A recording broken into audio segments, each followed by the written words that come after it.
اللهم صل على محمد وآل محمد. ہمیں اور آپ کو نہیں پتا، لیکن اس عزاداری کی جو اہمیت ہے، اس عزاداری کی جو بلیسنگز ہیں، وہ ہم اور آپ اس کا اندازہ نہیں لگا سکتے. مثلا ایک چھوٹی سی روایت آپ کی خدمت میں عرض کروں کہ ایک مرتبہ ایک ماں تھی. دیکھیں، ہم اور آپ جب اس فرش عزا پر آتے ہیں نا، تو ہمارا کانسیپٹ کیا ہوتا ہے؟ ہمارا کانسیپٹ یہ ہوتا ہے کہ ایک ماں ہے جس کو ہمیں اور آپ کو پرسہ دینا.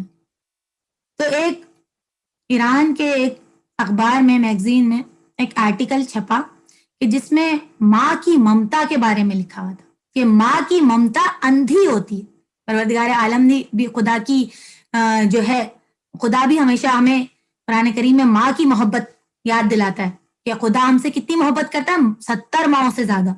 تو اس میں بہت بہترین آرٹیکل چھپا کہ ماں کی ممتا اندھی ہوتی ہے.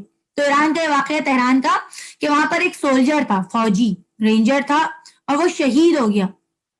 اور اس کی ماں کا طریقہ کار کیا تھا کہ قبرستان میں جاتی تھی اور وہاں پر جا کر اپنے بیٹے سے، ظاہر شہید ہو گیا تھا تو گھنٹوں بیٹھ کے باتیں کرتی تھی. اس کی قبر پہ جاتی تھی، گھنٹوں بیٹھ کر اس کی قبر پہ باتیں کیا کرتی تھی.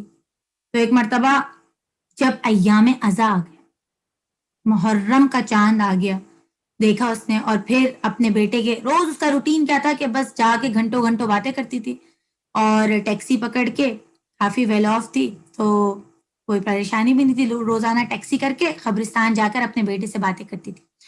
اب جب باتیں کرتی تھی، لیکن جب ایام عزا آئے، پہلی محرم کا چاند نکلا تو گئی بیٹے کی قبر پہ اور کہا کہ بیٹا دیکھو، 10 دن اب یہ ماں تیری قبر پہ نہیں آئی، کیونکہ 10 دن مجھے مولا حسین کی عزاداری کرنی ہے، میں مجالس میں بزی رہوں گی، تو میں تمہاری خبر پہ نہیں آ سکتی، لہٰذا تم میرا انتظار نہیں کرنا.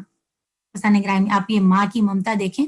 اور ایک مرتبہ کیا ہوا کہ آپ کو جیسے پتہ ہی ہے ماشاء اللہ سے، یہاں بھی مومنین کا سلسلہ ہوتا ہے مجالس کا، کہ مجالس ہو رہی ہیں، جا رہی ہے، اور اس کو اکثر مجالس میں حدیث قصہ وغیرہ بھی پڑھنی ہوتی تھی. تو ایک مرتبہ مجلس میں گیپ تھا، 30 یا 34 محرم آئی، مجلس میں گیپ تھا. تو جا کے اس نے سوچا کہ کیونکہ دیکھیں جو انسان روزانہ عمل انجام دیتا ہے وہ اس کی سیکنڈ نیچر بن جاتا ہے. تو اس نے سوچا کہ کیوں نہ تھوڑا سا گیپ ہے، تو بجائے میں ریسٹ لینے کے، میں جا کے تھوڑا اپنے بیٹے کی خبر پہ جاتی. اب دوڑتی ہوئی گئی، ٹیکسی بلائی، اپنے بیٹے کی خبر پہ گئی. جب خبر پہ گئی تو کیا دیکھتی ہے کہ کوئی ایک معظمہ ہے جو اس کی خبر پہ، بیٹے کی خبر پہ بیٹھی ہے. فضان گرامی، آپ کی توجہ کی طالب.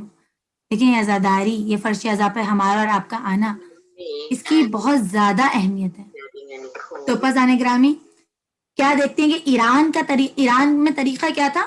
ایران میں طریقہ یہ تھا کہ عورتیں جو ہیں جب گریہ کرتی ہیں نا، اپنے چہرے پہ چادر ڈال لیتی.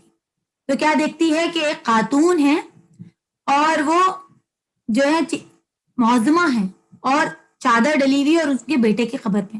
اب وہ تیز تیز قدم بڑھا کر ان بی بی کے پاس گئی اور کہا کہ اے بی بی، شاید آپ کو غلط فہمی ہوئی ہے، اور اس کا اس شہر میں کوئی لواحقین نہیں تھا، کوئی رشتہ دار نہیں تھا.